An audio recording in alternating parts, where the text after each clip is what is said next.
इस वीडियो के अंत तक आपको इस पाठ से संबंधित संपूर्ण जानकारी व प्रश्नों के लिखित उत्तर मिलेंगे।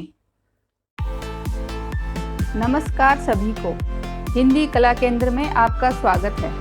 अगर आप इस चैनल पर नए हैं तो पहले इसको सब्सक्राइब करें व बेल आइकन को दबाना ना भूलें ताकि नए वीडियो का नोटिफिकेशन सबसे पहले आपको मिले।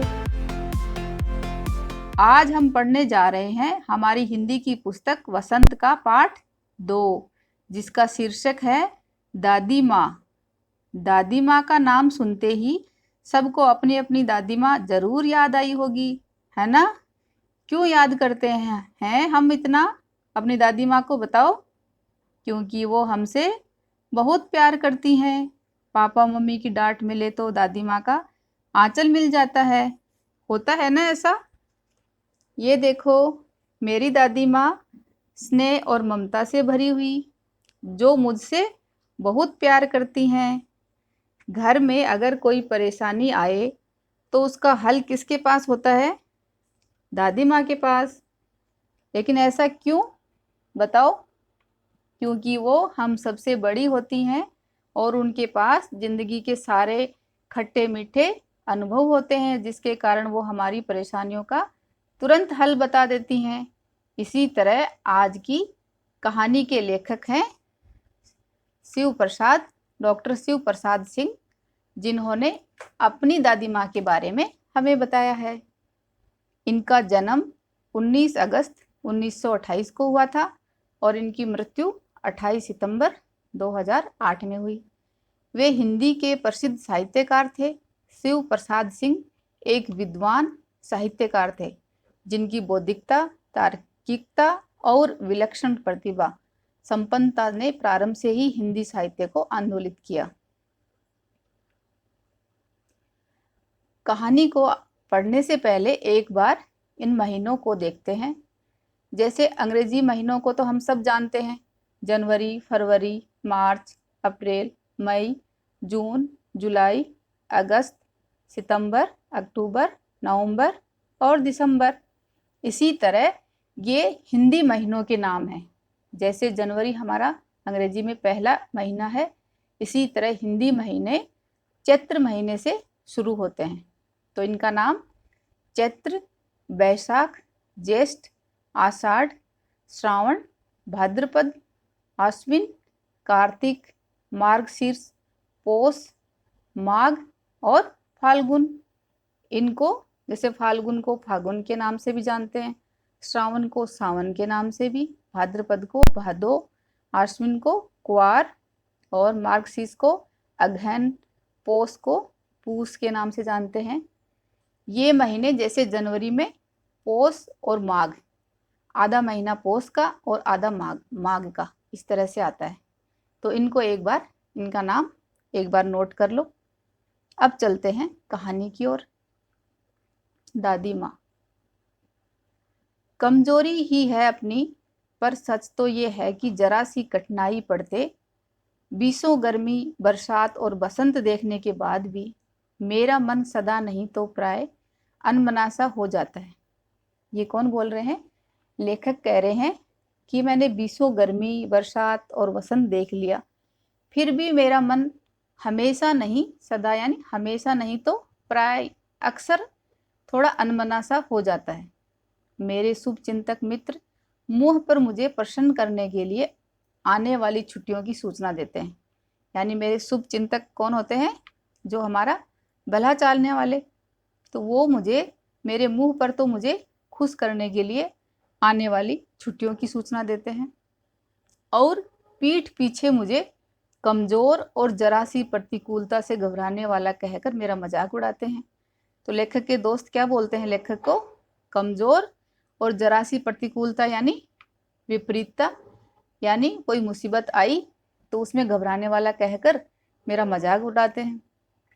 मैं सोचता हूँ, अच्छा अब कभी उन बातों को न सोचूंगा।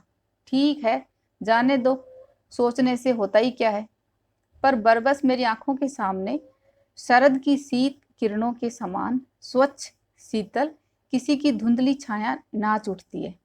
लेखक सोच रहे हैं कि मैं अपने दोस्तों के बारे में उन बातों को नहीं याद करूँगा, लेकिन फिर भी बरबस यानी अचानक मेरी आंखों के सामने शरद की शीत किरणों के समान स्वच्छ, यानी सर्दियों की जो ठंडी किरणें उनके समान स्वच्छ और शीतलता ठंडक देने वाली किसी की धुंधली सी छाया मेरे आगे नाच उठती है, यानी मेरे आगे आ जाती है अक्सर।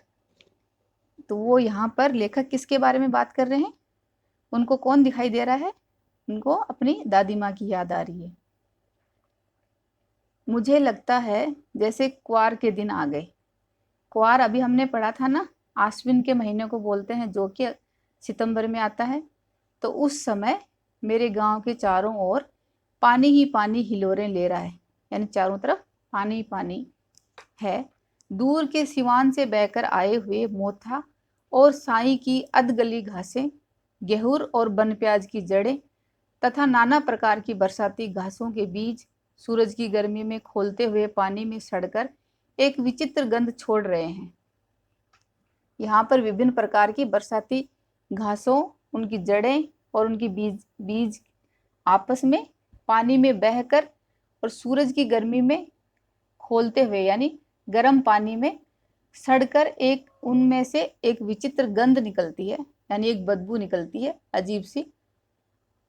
रास्तों में कीचड़ सूख गया है, रास्तों में जो कीचड़ था वो तो सूख गया है, और गांव के लड़के किनारों पर झाग भरे जलाशयों में धमाके से कूद रहे हैं।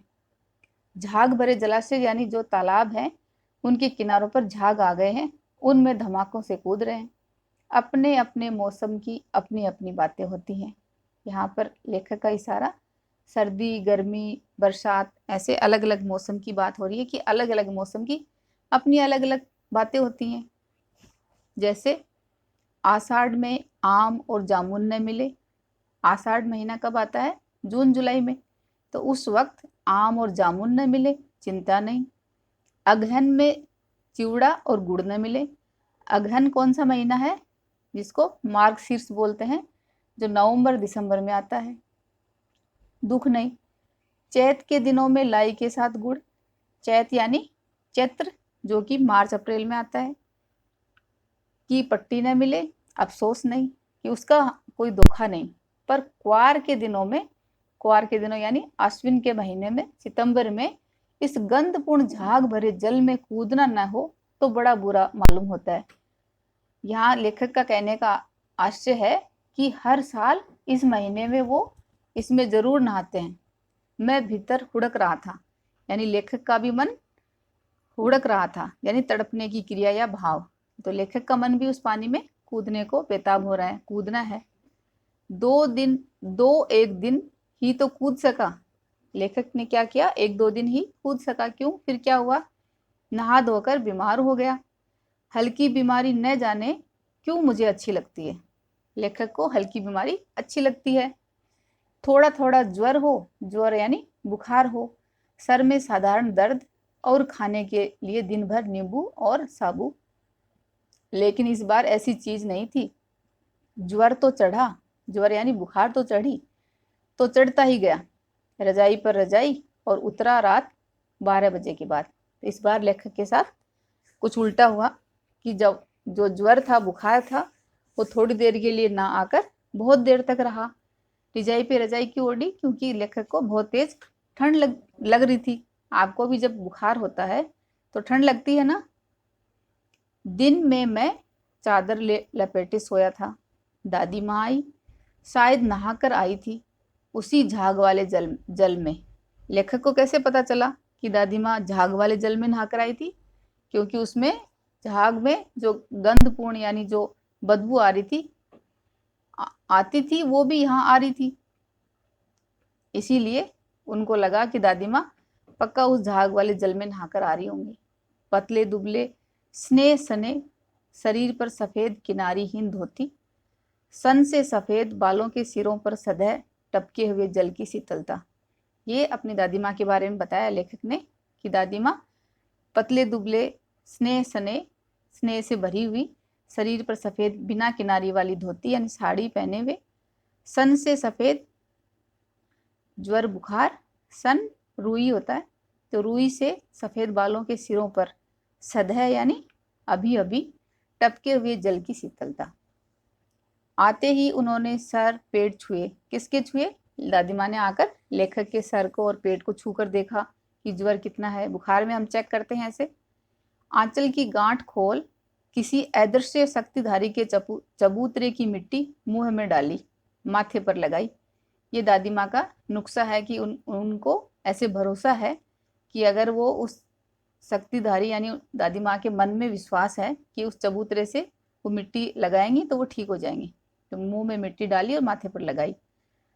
दिन रात चारपाई के पास बैठी रहती। कभी पंखा जलती, कभी जलते हुए हाथ पैर कपड़े से सहलाती, क्योंकि दादी माँ को चिंता हो गई थी। सर पर दालचीनी का लेप करती और 20 बार छू छू कर जवर का अनुमान लगाती, बुखार का चेक करती। दादी माँ के पास थर्मामीटर क्या था बुखार चेक करने के लिए? अपने हाथ से ही वो चेक करती बार बार कि अभी ज़्यादा बुखार है, अभी कम है। हांडी में पानी आया कि नहीं, उसे पीपल की छाल से छोंका कि नहीं, खिचड़ी में मूंग की दाल एकदम मिल तो गई है, कोई बीमार के घर में सीधे बाहर से आकर तो नहीं चला गया, आदि लाखों प्रश्न पूछ पूछ कर घर वालों को परेशान कर देती। दादी माँ क्यों पूछती थी इतने सारे सवाल? क्योंकि उनको पता था कि जब बुखार हो तो कितनी साफ सफाई रखनी है और किस तरह से ध्यान रखना है, इसलिए वो सारे सवाल पूछती। दादी माँ को गवई गांव की 50 किस्म की दवाओं के नाम याद थे। वो जो भी दवाई होती थी सारी वैरायटी उनको याद थी, करीब 50 के करीब।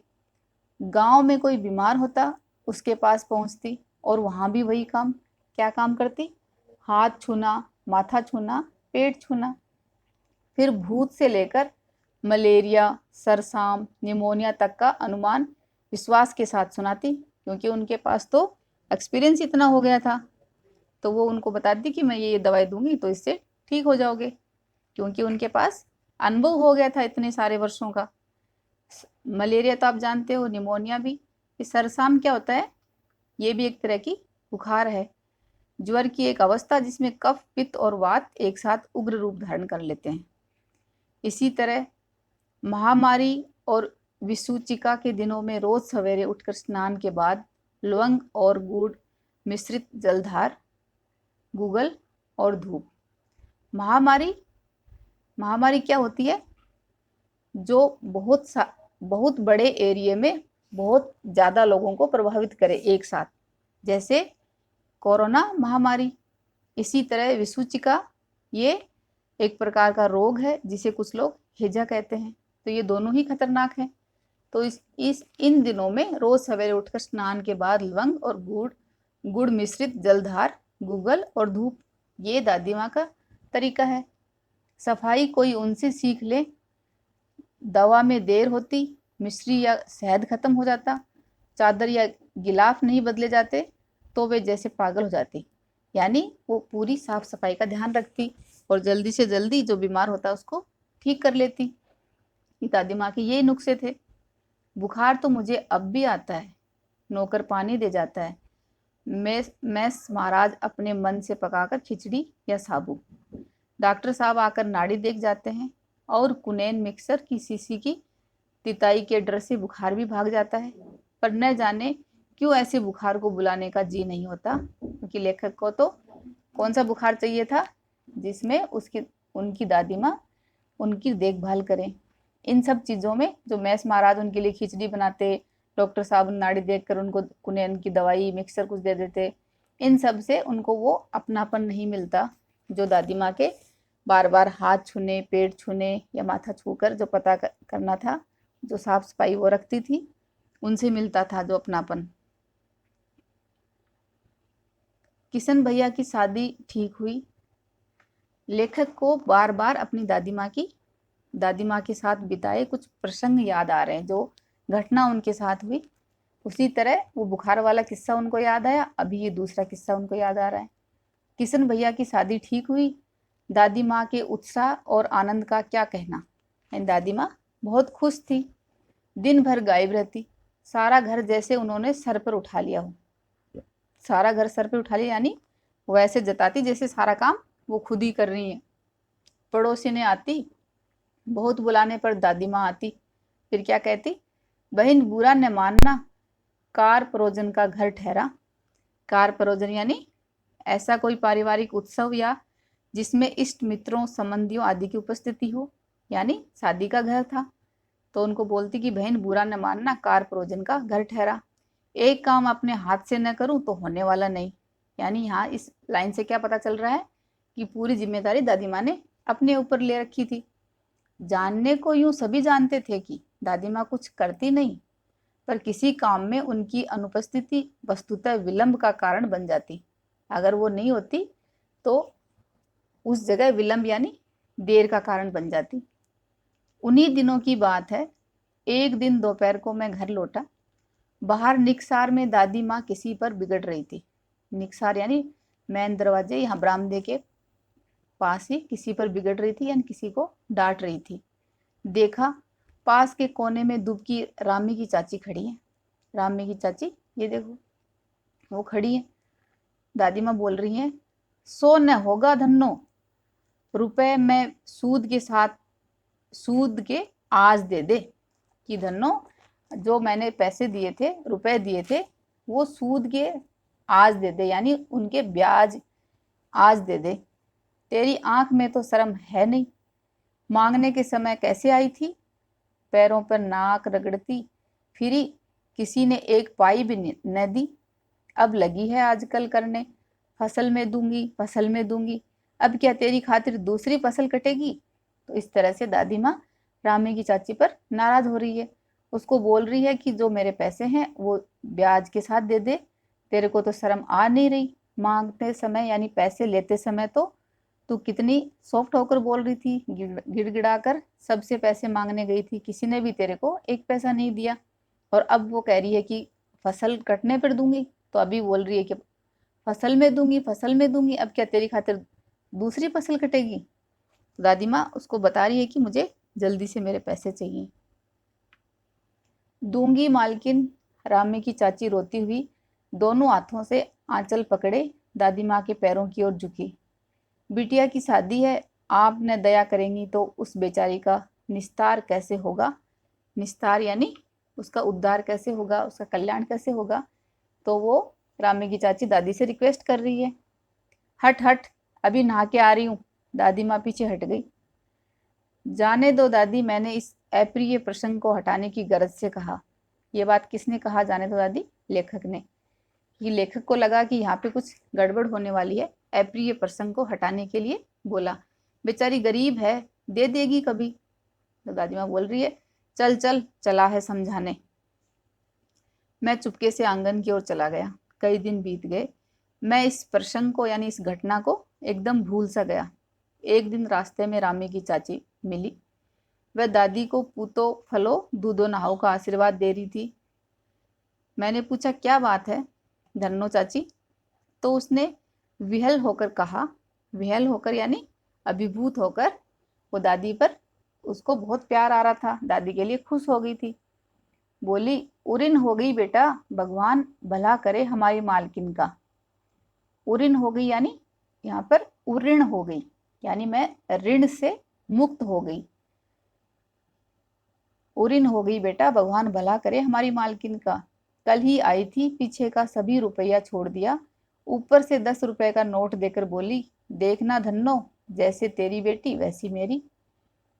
उऋण मुक्त हो गई यानी जो पैसे दादी रामी की चाची से मांग रही थी, रामी की चाची को दिए थे पहले, उन सब रुपयों को दादी ने माफ कर दिया, छोड़ दिया, यानी वो ऋण माफ कर दिया। जो उसने उधार जो पैसे लेते हैं उनको क्या बोलते हैं, ऋण लेना।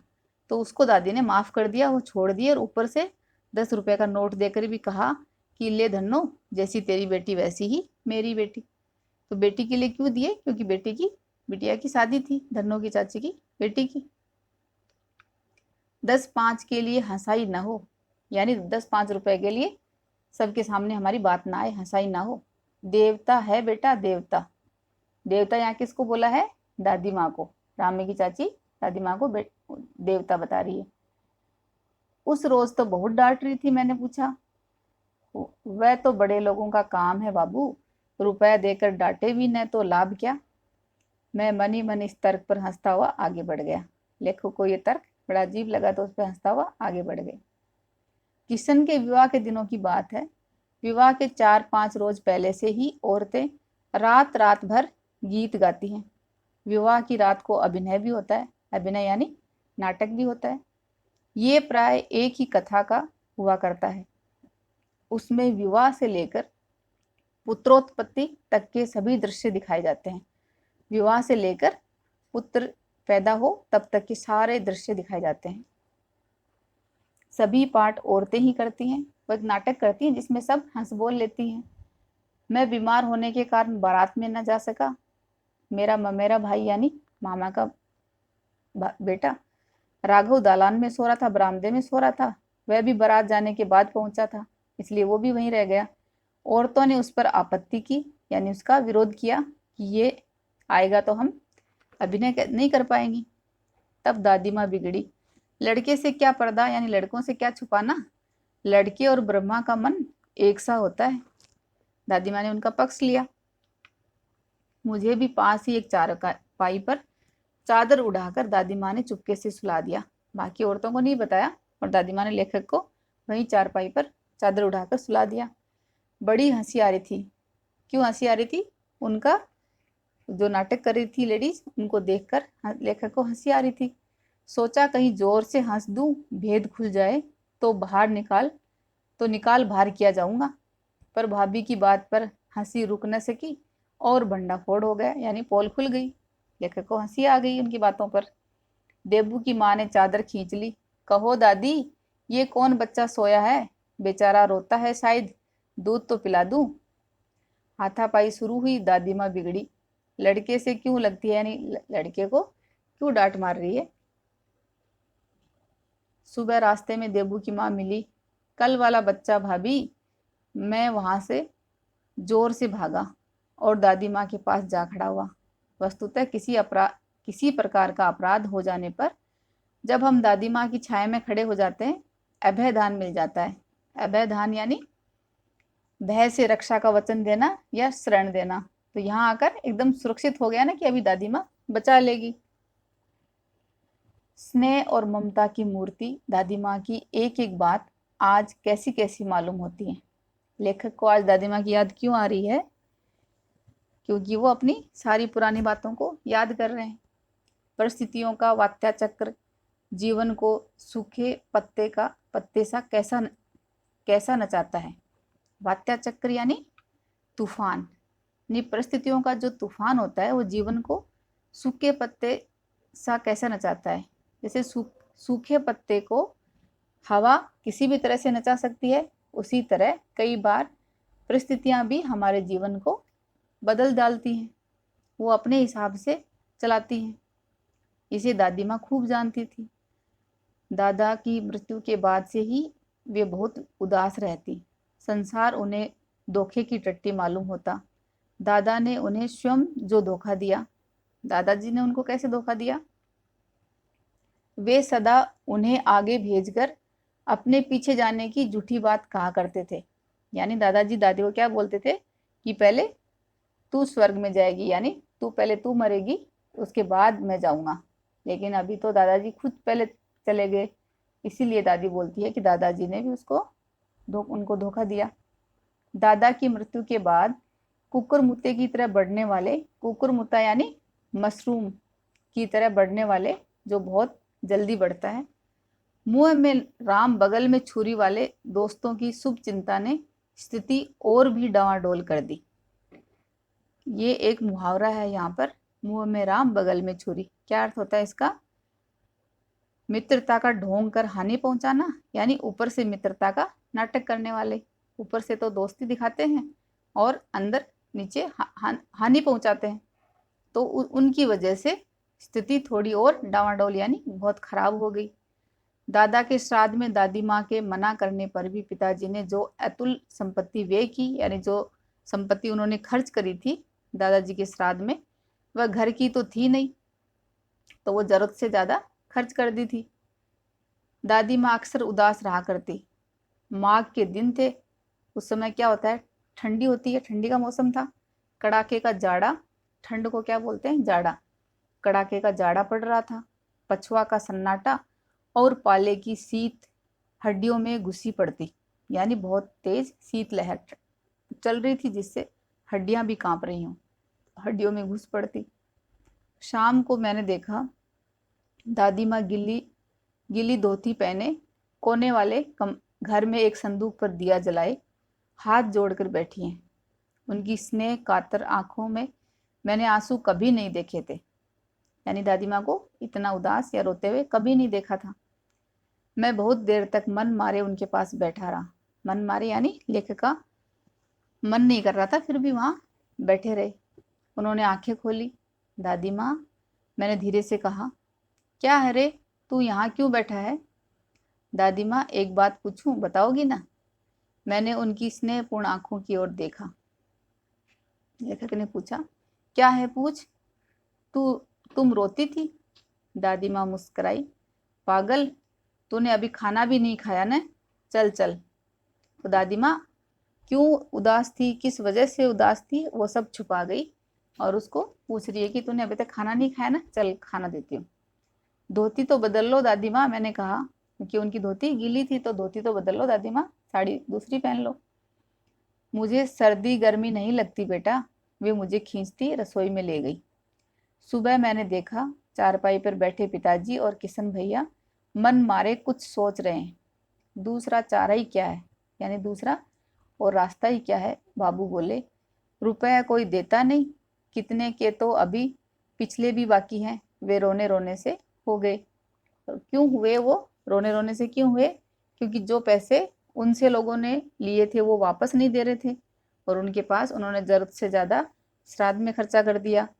तो अभी उनकी आर्थिक स्थिति अच्छी नहीं थी, इसलिए चिंता में थे। रोता क्यों है रे? दादी माँ ने उनका माथा सहलाते हुए कहा। मैं तो अभी हूँ ही। दादी माँ से भरोसा दिला रही है कि अभी मेरे होते हुए तुम्हें कोई चिंता नहीं है। उन्होंने संदूक खोलकर एक चमकती सी चीज निकाली। तेरे दादा ने ये कंगन मुझे इसी दिन के लिए पहनाया था। उनका गला भराया। मैंने इसे पहना नहीं, इसे सहेज कर रखती आई हूँ, यानी इसको कंगन को संभाल कर रखती आई हूँ। ये उनके वंश की निशानी है। उन्होंने आंसू पोंछकर कहा, पुराने लोग आगा पीछा सब सोच लेते थे बेटा, यानी पुराने लोगों को भविष्य और भूत दोनों का थोड़ा आइडिया हो जाता था कि आगे फ्यूचर में कभी कोई समस्या आएगी तो ऐसी चीजें काम में ले लेंगे। सचमुच मुझे दादी माँ साफ भ्रष्ट देवी सी लगी, यानी मुझे साक्षात देवी जैसी लगी उस वक्त। धुंधली छाया विलीन हो गई, यानी इतनी देर तक लेखक अपनी दादी माँ की याद में खोए हुए थे। उनके साथ बिताए हुए समय को वो उनमें से कुछ अच्छे जो प्रसंग थे उनको याद कर रहे थे। जब वो वर्तमान में लौटे तो उनके सामने वो धुंधली छाया गायब हो गई। मैंने देखा दिन काफी चढ़ाया, यानी सूरज दिन काफी चढ़ाया, यानी 12-1 बजे के करीब टाइम हो गया था। पास के लंबे खजूर के पेड़ से उड़कर एक कौवा अपनी घिनौनी काली पांखें फैलाकर मेरी खिड़की पर बैठ गया, यानी घिनौनी जिनको देखकर घिन आए, ऐसी गंदी काली पांखें फैलाकर मेरी खिड़की पर आकर बैठ गया। हाथ में अब भी किशन भैया का पत्र कांप रहा है। काली चींटियों सी कतारें धूमिल हो रही हैं। आंखों पर विश्वास नहीं होता। मन बार बार अपने से ही पूछ बैठता है, क्या सचमुच दादी माँ नहीं रही? लेखक को विश्वास नहीं हो रहा, क्योंकि लेखक के पास जो किशन भैया का पत्र आया उसमें लिखा हुआ था कि दादी माँ अब नहीं रही। तो लेखक को जब पुरानी बातें दादी के साथ बिताए समय को याद कर रहे हैं तो उनको अपनी आंखों पर ऐसे विश्वास नहीं हो रहा कि दादी माँ क्या सच में नहीं रही। तो इस तरह से थी ना मजेदार कहानी, जिसको डॉक्टर शिव प्रसाद सिंह ने लिखा। अब इसके भाग 2 में इसके अभ्यास प्रश्नों को करेंगे। इस कहानी को हम इसके भाग 1 में पढ़ चुके हैं। अब इसके अभ्यास प्रश्नों की ओर चलते हैं। कहानी से लेखक को अपनी दादी माँ की याद के साथ साथ बचपन की और किन किन बातों की याद आ जाती है? जब लेखक को मालूम हुआ कि दादी माँ की मृत्यु हो गई है तो उसके सामने दादी माँ की सभी यादें सजीव हो उठी, यानी उनको याद आने लगी। साथ ही उसे अपने बचपन की यादें, जैसे गंधपूर्ण झाग भरे जलाशयों में कूदना, बीमार होने पर दादी का दिन रात सेवा करना, किशन भैया की शादी पर औरतों द्वारा गाए जाने वाले गीत और अभिनय के समय चादर ओढ़कर सोना और हंसी आ जाने पर पकड़े जाना, रामी चाची की घटना आदि भी याद आ जाती हैं। दादा की मृत्यु के बाद लेखक के घर की आर्थिक स्थिति खराब क्यों हो गई थी?